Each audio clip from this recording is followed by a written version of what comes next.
Bon YouTube, faut qu'on discute. Le titre en dit long, et le titre en dit long sur ce que je pense de YouTube depuis quelques mois maintenant.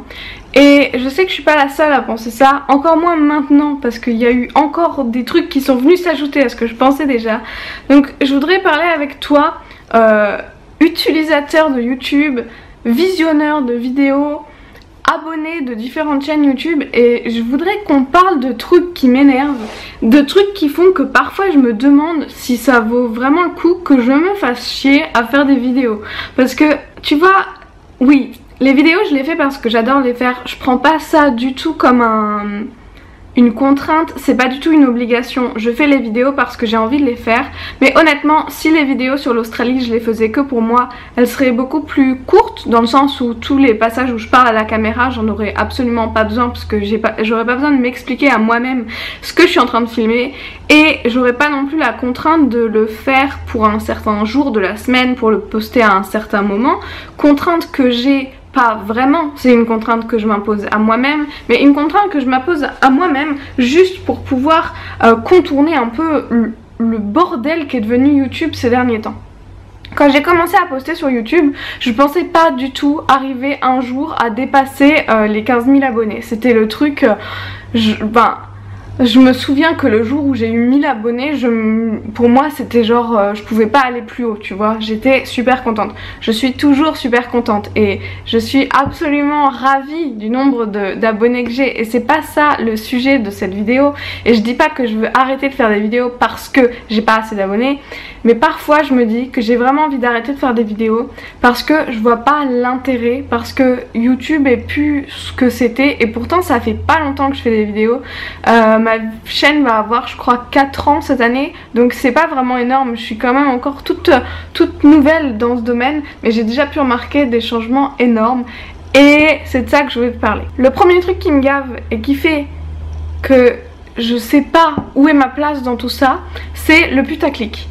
Le putaclic, en gros, ça consiste à mettre un titre ou mettre une miniature qui va pousser les gens à cliquer, donc pour avoir toujours plus de vues. Mais en fait, fondamentalement dans la vidéo, c'est pas forcément ce sujet qui est traité, ou c'est pas forcément aussi dramatique que dans le titre de la vidéo. Le putaclic, c'est plutôt genre toutes ces miniatures avec des gros points d'interrogation et des grosses flèches rouges et des titres comme ça avec des textes qui sont n'importe quoi, et tout ça, ok, c'est pas de la faute de YouTube, c'est entre autres de la faute des gens qui postent des vidéos, mais aussi de la faute de YouTube pour mettre en avant ce genre de vidéos. Et après c'est aussi de notre faute à nous tous en tant que visionneurs de vidéos de cliquer sur des contenus dont on devrait savoir que c'est ce genre de vidéo, et donc on devrait être plus fort que ça et pas cliquer.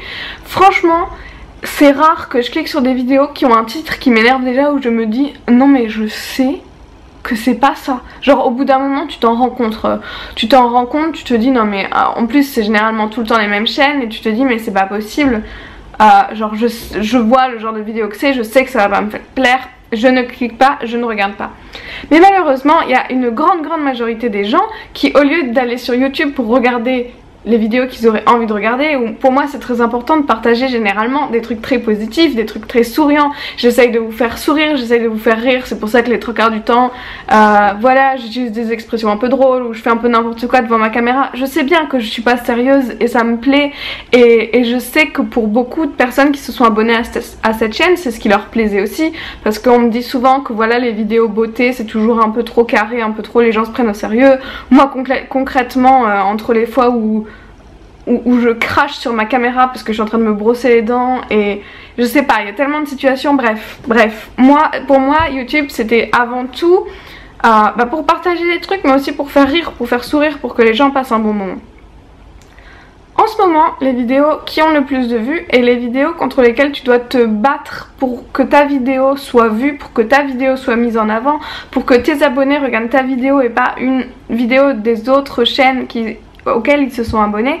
Les autres vidéos c'est tous des trucs genre super tristes en fait. Ça va être des problèmes de drogue, ça va être des problèmes de viol, ça va être des problèmes de harcèlement. Je conçois que ce soit un problème très important, que ce soit un problème de société. Je conçois que comme une femme sur 3 s'est fait agresser sexuellement, il y a forcément beaucoup de vidéos sur le sujet. Mais je trouve qu'il y a une limite à respecter ta pudeur et mettre un titre du style je me suis presque faite violer ou juste une miniature avec viol en grand, enfin je sais pas, plus ça va, et l'exemple parfait était ce qui s'est passé sur la chaîne de Logan Paul si vous avez suivi. On a l'impression que les gens qui regardent les vidéos YouTube, ils veulent le truc le plus triste, le plus désespérant, le plus sordide qu'ils peuvent savoir sur toi, et ben c'est ça qu'ils vont vouloir regarder, ou voilà, des vidéos de Logan Paul qui trouve quelqu'un qui est mort dans la forêt et qui le filme. Au bout d'un moment, oui, ça craint qu'il y ait des gens qui postent ce genre de vidéos, mais ça craint qu'il y ait des gens qui cliquent sur ce genre de vidéos. Si tu vois une miniature avec un cadavre, clique pas. Et si tu vois que le titre de la vidéo c'est quelque chose qui va te saouler, clique pas. Je sais pas comment dire. Et en ce moment, je me dis, j'ai tellement d'idées de vidéos, et après je me dis, en fait ça va intéresser personne à part moi. Et si ça n'intéresse personne à part moi, c'est des trucs que je suis pas obligée de publier, parce que il y a des photos ou des vidéos ou des morceaux de vidéos que je filme mais que je garde pour moi, qui vont rester sur mon disque dur. Je filme énormément aussi de moments entre amis, de moments en famille, de trucs que je mets pas. Je filme des moments avec mon coloc que je mets pas dans les vlogs parce qu'il a pas envie d'être sur YouTube, ce que je respecte, mais ça le dérange pas d'être dans mes souvenirs sur mon disque dur pour quand je revivrai toute cette année, enfin plus tard quand je regarderai sur mon disque dur. Et je sais plus où je voulais en venir, mais je sais pas. Parfois je me dis que les gens manquent de jugeote sur le genre de vidéos qu'ils regardent, et je sais que je suis pas la seule à penser ça, et je sais que j'en parle avec d'autres personnes qui sont aussi sur YouTube, ou qui ont été sur YouTube, ou qui voudraient être sur YouTube, et on a tout le temps les mêmes noms qui reviennent, les mêmes comptes, où tu te dis ben c'est génial parce que la personne a un compte qui marche d'enfer, parce qu'elle a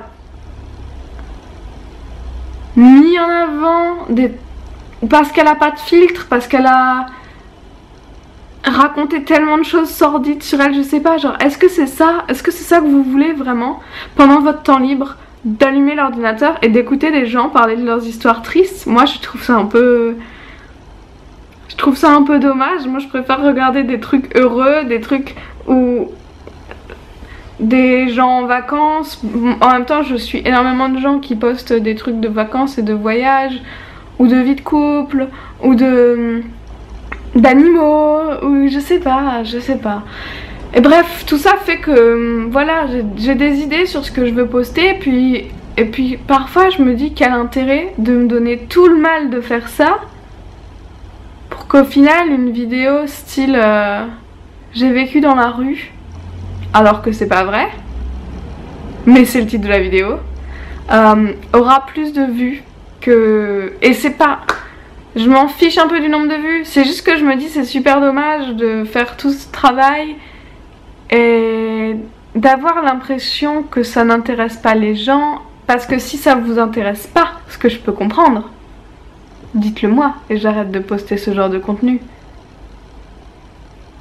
Et je les posterai sur une autre chaîne, ou je les garderai en privé, puisque mes vlogs je vais continuer à les faire, que je sais que beaucoup de personnes n'aiment pas regarder les vlogs. Moi j'adore regarder des vlogs, donc je continuerai à les filmer, mais peut-être pour moi si c'est quelque chose qui vous plaît pas. Bon, tout ça c'est un peu compliqué. Mais le putaclic c'est pas tout, parce que en soi c'est déjà assez emmerdant, mais en plus maintenant YouTube a encore une fois changé son algorithme et toutes ses règles et machin et tout. Faut savoir que quand je suis arrivée en Australie, mes vidéos sont passées de genre 2500 vues dans les premiers 2 jours à 300 vues dans les premiers 2 jours. Pourquoi? Parce que je suis en Australie mais que je poste à l'heure française et que ça fout la merde apparemment. Genre le nombre de messages que j'ai reçus de gens qui reçoivent plus aucune notif alors qu'ils sont abonnés, alors que la cloche elle est activée et tout. Et juste YouTube il a pas envie. Le nombre de personnes qui se font automatiquement désabonner systématiquement quand je poste une vidéo. Je poste une vidéo, dans la seconde qui suit, je perds 35 personnes à peu près par vidéo. Je poste 2 vidéos par semaine, je perds 70 personnes par semaine. Je perds 70 abonnés par semaine qui ne se sont pas désabonnés eux-mêmes, que YouTube a décidé de jarter. Et c'est pas forcément des gens que c'est parce qu'ils ont été inactifs ou je sais pas quoi. Non, non, non. J'ai des gens qui m'écrivent toutes les semaines, qui se réabonnent toutes les semaines, mais qui se font virer toutes les semaines. On ne sait pas pourquoi. Ok. Ça c'était déjà assez emmerdant, le fait que personne voyait mes vidéos, le fait que les gens se font désabonner et que tu te retrouves à avoir un chiffre qui baisse au lieu d'avoir un chiffre qui monte. Je trouve ça un peu décourageant. Mais maintenant, YouTube a changé toutes ses règles par rapport au partenariat YouTube, etc. Donc, quand je dis partenariat YouTube, évidemment, je parle d'argent, je parle de monétisation, je parle des publicités que tu vois parfois en début de vidéo. Alors, pour être tout à fait honnête avec toi, et parce que je sais que énormément de personnes ne peuvent pas dire combien ils gagnent avec YouTube, moi je peux te le dire, je vais te le dire, tu vas voir, ça va en faire déchanter certaines. Donc, il y a à peu près un an, non un peu plus d'un an, donc l'été dernier, pas celui qui vient de se terminer, celui d'avant, il y a eu un mois, je crois, mon plus gros mois en termes d'argent gagné sur YouTube, c'était du coup il y a à peu près un an et demi, où j'ai gagné, je crois, 340 ou 350 € en un mois. À l'époque, j'étais loin d'avoir 17 000 abonnés, j'ai fait, c'était majoritairement sur une vidéo qui avait vraiment genre fait le buzz, et c'était la vidéo sur les, il me semble que c'était les rouges à lèvres, alors c'était un truc de rouge à lèvres et d'AliExpress, je sais plus si c'était, tu sais, ceux qui sont en gel et que tu décolles, ou les espèces d'arc-en-ciel que j'avais fait. Bref, une de ces deux vidéos là, les deux ont super bien marché, mais une des deux m'avait rapporté genre 340 € rien qu'en publicité. Ensuite, forcément, ça c'était genre un gros pic, c'était un mois où je sais pas ce qui s'est passé, ma vidéo avait dû être mise vachement en avant, etc. J'ai gagné cet argent là, j'étais super contente, je me suis acheté un trépied, je me suis acheté des éclairages, j'ai pris cet argent pour améliorer ma chaîne. Et je suis contente de l'avoir fait, parce que je me suis acheté des éclairages et un trépied qui sont à la maison, dans le grenier, chez papa maman. Bon, après ça, c'est un peu redescendu, forcément, et je gagnais à peu près 70 € par mois. 70 € par mois, quand tu regardes, c'est cool, c'est super cool. Par rapport à la quantité de travail, c'est pas énorme, parce que si t'étais payé au SMIC horaire, tu gagnerais bien plus que 70 balles. Mais 70 balles, c'était super cool, moi j'étais super contente de voir que le truc que j'adorais faire, en plus, ça me permettait d'arrondir un peu mes fins de mois, ça me permettait, c'était de l'argent que je ne touchais pas et que je gardais pour investir dans les crash tests ou dans les trucs comme ça. Dès que j'avais envie sur AliExpress d'acheter des prochains produits à tester ou ce genre de choses, j'utilisais de l'argent de ma cagnotte YouTube, ou si j'avais envie d'acheter un nouvel objectif pour mon appareil photo, ce genre de choses. C'est ça que je faisais. C'était super cool. Et maintenant, je gagne 3 € par mois. Ce qui est toujours mieux que rien, carrément, 3 € c'est bien. Mais je veux dire, je suis quand même passée de 300 à 3 € alors que j'ai plus d'abonnés qu'avant.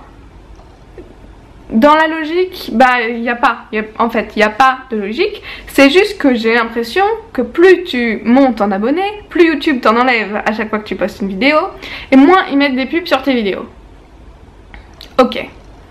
Déjà ça, c'est relou. Et ça, c'était le cas donc avant de partir en Australie. Maintenant que je suis en Australie, systématiquement mes vidéos se font démonétiser. Alors je sais qu'il y a eu des restrictions un peu plus importantes, notamment quand tu dis des gros mots, je crois, ce qui m'arrive pas tellement que ça non plus. Je suis pas de celles qui insulte à tout va dans ces vidéos, mais systématiquement mes vidéos se font démonétiser. Elles se font démonétiser directement à la sortie.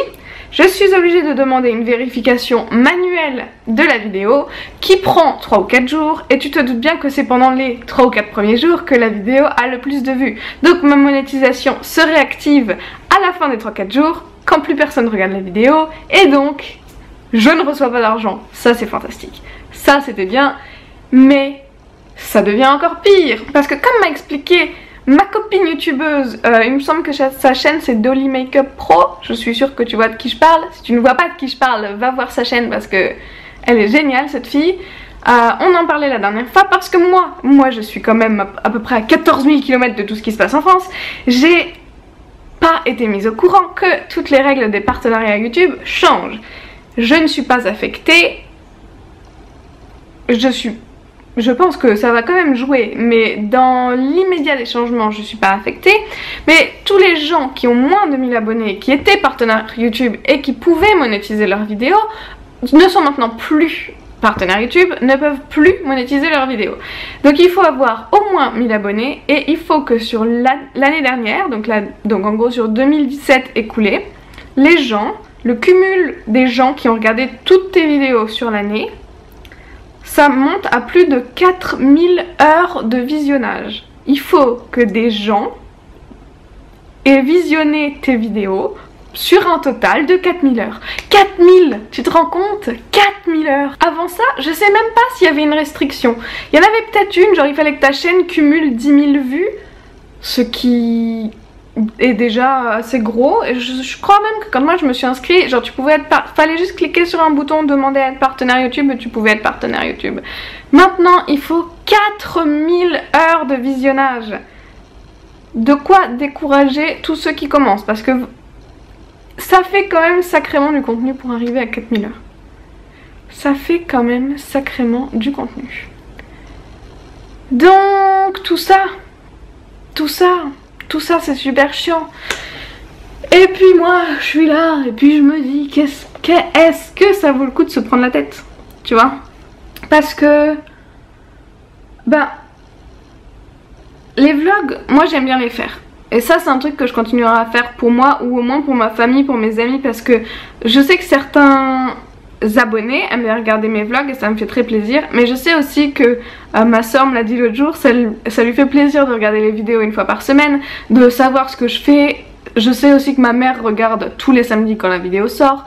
Et c'est cool, ça me permet de pas avoir forcément à être tout le temps sur mon téléphone, mais de quand même, je veux dire, je me sens pas obligée quand je suis en train de faire un truc d'appeler ma mère pour lui dire oh, maman là je suis en train de faire ça et c'est trop bien, parce que je sais qu'elle va le voir le samedi, tu vois. Par exemple quand j'étais au parc nourrir tous les animaux et tout, vu que je filmais, je savais que j'étais pas obligée de prendre des photos pour envoyer à ma mère, etc.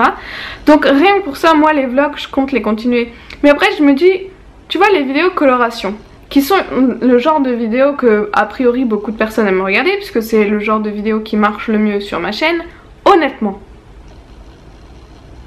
j'ai pas besoin de filmer quand je me colore les cheveux. Je sais me colorer les cheveux, je sais voir le résultat, et ça c'est pas des vidéos que je regarderai. Genre ça m'est égal de me voir personnellement appliquer de la couleur à cheveux, parce que je sais le rendu sans publier la vidéo. Alors est-ce que ça vaut le coup ? Ou est-ce que ça vaut plus le coup? Est-ce que j'arrête et tout ce que j'ai fait jusqu'à maintenant c'était en gros pour rien, parce que quelque part dans le fond je me disais que c'est cool, ma chaîne elle augmente et elle gagne en popularité, et si c'est 70 € par mois que je gagne, ça fait ça de plus, genre justement pour l'année de voyage, ça fait ça de plus à pouvoir mettre de côté, ça fait ça de plus pour pouvoir acheter des trucs pour améliorer mon équipement de vlog et tout ça quand je suis sur place. Mais 2,40 € par mois là. C'est pas... Je sais bien que c'est avant tout un truc de passion. Et moi j'ai commencé YouTube pour apprendre à me servir des logiciels de montage, pour pouvoir le mettre dans mon CV, parce qu'en tant que graphiste ça faisait bien. Mais je veux dire, j'ai appris à m'en servir maintenant du logiciel. Concrètement ça ne m'apporte plus rien de faire les vidéos, d'un point de vue technique. Mais ça me prend du temps, et bien sûr j'aime bien le faire, et bien sûr j'aime bien partager, mais... J'en suis à un point où je me dis YouTube essaye de dégoûter tout le monde de faire des vidéos et ça fonctionne. Le nombre de personnes à qui j'ai parlé récemment qui se posent les mêmes questions, le nombre de personnes qui ont envie d'arrêter parce que tu vois des gens poster du contenu de merde, mais parce que c'est putaclic qui monte à fond, et toi tu vas bosser sur tes vidéos, tu vas essayer de trouver des nouvelles séries, des nouveaux concepts, tu vas te donner à fond, tu vas essayer à mort de jongler avec ton job à temps plein et YouTube pour continuer à faire des trucs et tout, et tu passes complètement à la trappe à cause de ça. Et à cause de YouTube qui veut que tu passes à la trappe. Et... j'avais tellement d'idées de vidéos à faire ici, de nouvelles séries, des trucs super fun, des trucs que je n'ai jamais vu personne faire, où je me suis dit ce serait trop drôle. Mais ça me demandait tellement... la raison pour laquelle je l'ai pas encore fait, c'est que ça me demande tellement de sortir de ma zone de confort pour produire ce genre de contenu. Mais je me disais que justement ça pouvait être super cool, tu vois, que ça pouvait m'aider à ça, que c'était super chouette et que ça te ferait sûrement marrer. Mais j'ai tellement peu de retours ces derniers temps. J'ai toujours les mêmes personnes qui commentent, évidemment, des gens que je remercierai jamais assez, des gens qui sont là systématiquement toutes les semaines sous mes vidéos et qui sont trop cool, des gens avec qui je parle sur Instagram ou sur Snapchat. Il y a des gens avec qui on a des conversations qui durent depuis des mois, tu vois, qu'on est tout le temps en train de se marrer, en train de rebondir sur les stories les uns des autres et tout. Mais je me dis, ça je l'aurais si je continue juste à poster des stories sur Snapchat, quoi. J'ai peut-être pas besoin de me taper toutes les heures de montage que je me tape par semaine. Et tout ça, je ne sais pas. J'aimerais bien avoir ton avis sur le but de continuer et ou je sais pas, ou sinon je commence à faire des vidéos putaclic, quoi. Alors je mets des titres qui n'ont rien à voir. J'ai failli me faire manger par un crocodile ou je sais pas. Je sais pas. Je sais pas, je sais plus. Je fais quoi moi? Je fais des miniatures avec des flèches et des emojis et des trucs tristes, tu vois, des emojis qui pleurent et des gouttes et des pourquoi ou la vie est trop dure, je sais pas. Je ne sais plus quoi faire et donc je vais m'arrêter là. Ce sera tout pour aujourd'hui. J'avais besoin de sortir tout ça parce que YouTube me casse les couilles que je n'ai pas. Voilà, vous pouvez maintenant démonétiser cette vidéo parce que j'ai dit des gros mots. Je vais rajouter un petit putain juste parce que si déjà je me fais démonétiser, autant que ça serve à quelque chose. Mais voilà. YouTube c'est plus que c'était. Et parce que c'est plus que c'était, je prends moins de plaisir à faire ce que je faisais. Si ça fait du sens. Est-ce que ça fait du sens? Bon. J'ajouterai que je me suis levée à 3 h du matin et que j'ai pas réussi à me rendormir. Je suis donc un peu complètement décalquée, super fatiguée et d'une humeur tout à fait massacrante. Je vais donc aller m'acheter une tablette de chocolat pour remédier à ça. Et puis je te retrouve peut-être samedi. Et peut-être pas parce que si ça se trouve entre temps, j'aurais décidé d'arrêter ma chaîne. Salut!